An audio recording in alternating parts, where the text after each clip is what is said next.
Hello, இந்த வீடியோவில் IIT jam 2015 ஃபிசிக்ஸில் கேட்ட ஒரு கொஸ்டின் அதுதான் நம்ம இந்த வீடியோவில் பார்க்க போகிறோம். அந்த கொஸ்டின் என்னென்னா, the phase of the complex number 1 + i multiplied with i இந்த போலார் ரெப்ரசன்டேஷன் இஸ் என்ன அப்படிங்கிறதான் கேட்டிருக்காங்க. சரி, இப்போ போலார் ரெப்ரசன்டேஷன்னா நம்ம என்ன சொல்லுவோம்? Polar representation of a complex number is nothing but r into e power I theta அப்படின்னு கொடுப்பாங்க. இதான் polar representation of a complex number z. Okay, நம்ம கொடுத்துக்கிறத நம்ம zன்னு எடுத்துக்கலாம். இப்போ நமக்கு கொடுத்துருக்கக்கூடிய ரெப்ரசன்டேஷன் என்னென்னா, இட் இஸ் கிவன் ஒரு ரெப்ரசன்டேஷனில் கொடுத்துருக்காங்க. இப்போ நம்ம ஐயை கொண்டு உள்ளக்கு மல்டிப்ளை பண்ணால் என்ன ஆகும்? ஸோ இப்போ நமக்கு இருக்கிறத நம்ம அதில் எழுதிக்குவோம். இப்போ ஐயை கொண்டு உள்ளக்கு மல்டிப்ளை பண்ணும்போது என்ன ஆகும்? 1 into i is i into i is i square. அப்படின்னா i ப்ளஸ் i ஸ்கொயர் அப்படின்ட்டு இருக்க போது i ஸ்கொயர்னா -1. சரியா? இப்போ -1 அப்படின்னு நான் எழுதிக்கிட்டேன். சரி, இப்போ நான் இப்படி எழுதியிருக்க ரெப்ரசன்டேஷன் என்னது? z is equal to -1 plus i. இப்படி ஒரு ரெப்ரசன்டேஷனாக இருக்குது. இப்படி ஒரு காம்ப்ளெக்ஸ் நம்பரை ரெப்ரசன்ட் பண்ணால் அதுக்கு பேர் என்னென்னா ரெக்டாங்குலர் ரெப்ரசன்டேஷன் அப்படின்னு சொல்லிட்டு ரெக்டாங்குலர் கோஆர்டினேட்டில் நம்ம ரெப்ரசன்ட் பண்ணியிருக்கோம். இப்போ நம்ம கேட்டிருக்கிறது என்ன கேட்டிருக்காங்க? போலார் ரெப்ரசன்டேஷனில் அந்த ஃபேஸ் என்ன, டீட்டா என்ன, அதுதான் நம்மளுடைய கேள்வி. சரி, அப்படின்னா இந்த இந்த ரெக்டாங்குலர் ரெப்ரசன்டேஷனில் இருக்கிறத நம்ம முதல்ல நம்ம என்ன பண்ணலாம்னா, இந்த complex number z is equal to -1 + i இதை நான் என்ன பண்ண போகிறேன்னா, ஐ am going to draw in complex பிளேனில் வரைய போகிறேன். இந்த ரியல் பார்ட் ஆஃப் z என்ன? ரியல் பார்ட் ஆஃப் z வந்து -1. இமேஜினரி பார்ட் ஆஃப் z வந்து என்னது? +1. சரியா?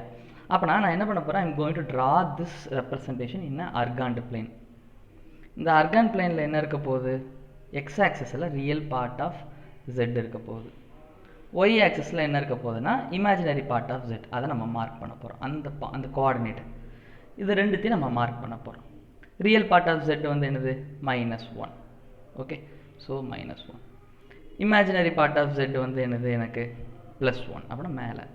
ஓகே, ஸோ இந்த ரெண்டுத்தையும் நம்ம என்ன பண்ணுறோம்? இது ரெண்டுத்தையும் வர்ற மாதிரி ஆர்ஜின்லேருந்து ஒரு ஆரோ மார்க்கை நம்ம வரைஞ்சிருக்கோம். இந்த டீட்டாங்கிறது என்ன? டீட்டாங்கிறது it is taken from the real part of z plus real part of z இருக்கா, அதுலேருந்து நம்ம எடுக்க போகிறோம். இப்போ எனக்கு என்ன இருக்குன்னா, I have one along the X and 1 along the Y. அப்படி இருக்குன்னா எனக்கு இந்த இடத்துல இங்கே 1 it looks like a square. எப்படி இருக்கா? கரெக்டாக அந்த மிடில் தான் நமக்கு மீட் ஆகிருக்கு. ஸோ இந்த ஆங்கிள் ஹேஸ் டு பி எவ்வளோ டிகிரினா 45 டிகிரி இருக்குது எனக்கு. ஸோ எனக்கு இந்த ஆங்கிள் எனக்கு எவ்வளோ இருக்கும்? ஃப்ரம் த இந்த ரியல்லேருந்து இது வரைக்கும் எவ்வளோ இருக்க போகுதுன்னா இட் இஸ் 90 டிகிரி.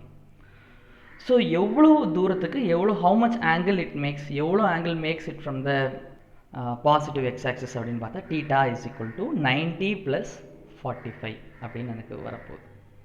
ஓகே, 90னா நம்ம என்ன எழுதுவோம்? It has to be written in ரேடியன்ஸில் எழுதணும். Okay, 90 is π/2, 45 degree is π/4. Now π/2 plus π/4 it is 3 π/4.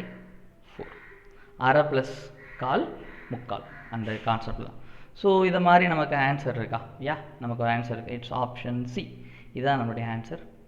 Doubt இருந்தால் கமெண்ட் செக்ஷனில் சொல்லுங்கள். இன்னொரு வீடியோவை கூட வரோம். Thank you, bye, see in the next video. நன்றி.